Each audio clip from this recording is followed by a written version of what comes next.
Hi viewers, white board স্কুলের পক্ষ থেকে সবাইকে শুভেচ্ছা। আজকে আমি ধারাবাহিক সংখ্যা সম্পর্কিত অঙ্কগুলো শর্টকাটে কিভাবে করতে হয় সেটা দেখাবো। ভিডিওটি ভালো করে বুঝতে হলে প্রথম থেকে শেষ অবধি পর্যন্ত দেখতে থাকুন। আমাদের প্রথম অঙ্কটা হচ্ছে যে তিনটি ক্রমিক সংখ্যার গুণফল 120, সংখ্যা তিনটির যোগফল কত। যদি ক্রমিক সংখ্যার গুণফল দেওয়া থাকে আর ক্রমিক সংখ্যাগুলো বের করতে বলে, তো প্রথমে ক্রমিক সংখ্যার গুণফলটাকে উৎপাদকে বিশ্লেষণ করতে হবে। অর্থাৎ এখানে 120, এটাকে যদি আমরা 2 দ্বারা ভাগ করি 60, 2 দ্বারা ভাগ করলে 30, এখানে 2 দ্বারা ভাগ করলে 15, 15 2 দ্বারা ভাগ যায় না, 3 দ্বারা ভাগ করলে 5। তো আমরা পাইলাম এখানে 2 গুণন 2 গুণন 2 গুণন 3 গুণন 5।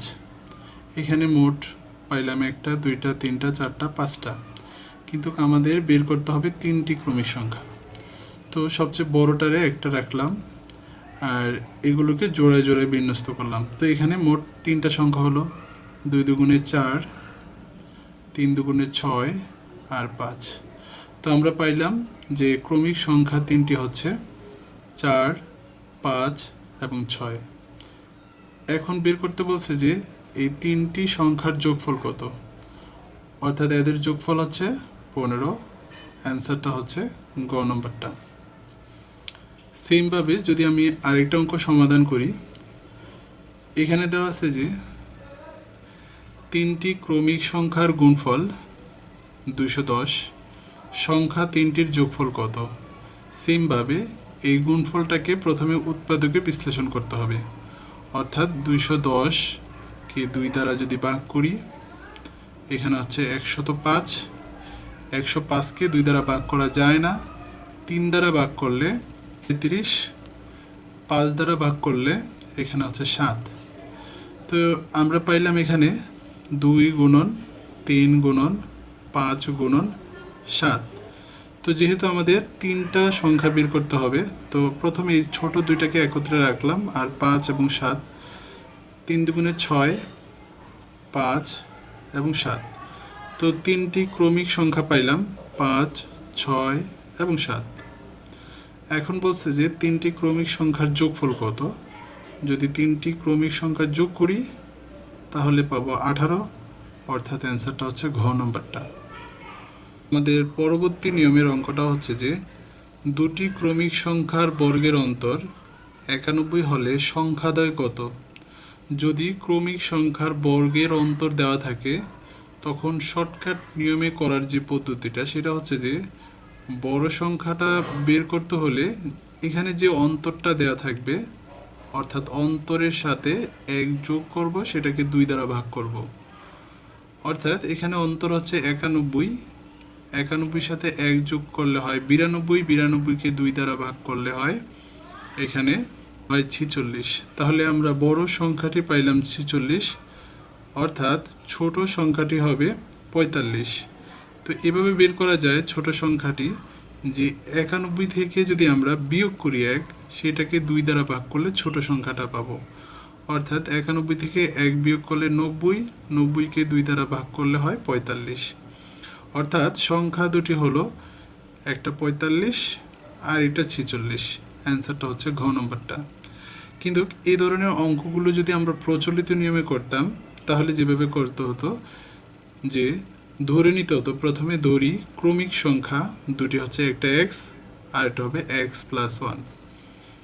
এরপরে যেটা করতে হতো যে ক্রমিক সংখ্যার বর্গ, তো এই ক্রমিক সংখ্যাটার বর্গ হচ্ছে x স্কোয়ার, এই ক্রমিক সংখ্যাটার বর্গ হচ্ছে স্কোয়ার। এখন বলছে যে বর্গের অন্তর, তো বর্গ হচ্ছে এটা বড় সংখ্যাটা, অর্থাৎ x plus 1 whole square minus x square সমান এই বর্গের অন্তর দেওয়া আছে 91, অর্থাৎ 91। এখন আমরা এটাকে সূত্র করব, x square plus 2x1 plus 1b square, অর্থাৎ a square plus 2ab plus b square minus x square সমান 91। তো এখানে x স্কোয়ার কাটা, এখানে হয় 2x, অর্থাৎ 2x প্লাস 1 সমান 91। এই এক ওই পাশে চলে গেলে থাকে হচ্ছে মাইনাস হবে, অর্থাৎ 2x সমান 90, 90কে 2 দ্বারা ভাগ করলে 45, অর্থাৎ x এর মান হচ্ছে 45। অর্থাৎ এটা হচ্ছে ছোট সংখ্যাটা ছিল x, ছোট সংখ্যাটা হচ্ছে 45, তাহলে বড় সংখ্যাটা হবে x প্লাস 1, অর্থাৎ 45 প্লাস 1 সমান 46। তো ছোট সংখ্যা হচ্ছে 45, বড় সংখ্যা হবে 46। তো সেমভাবে যদি আমরা আরও কয়েকটা অঙ্ক সমাধান করি, এখানে দেওয়া আছে যে দুটি ক্রমিক সংখ্যার বর্গের অন্তর 199 হলে বড় সংখ্যাটি কত।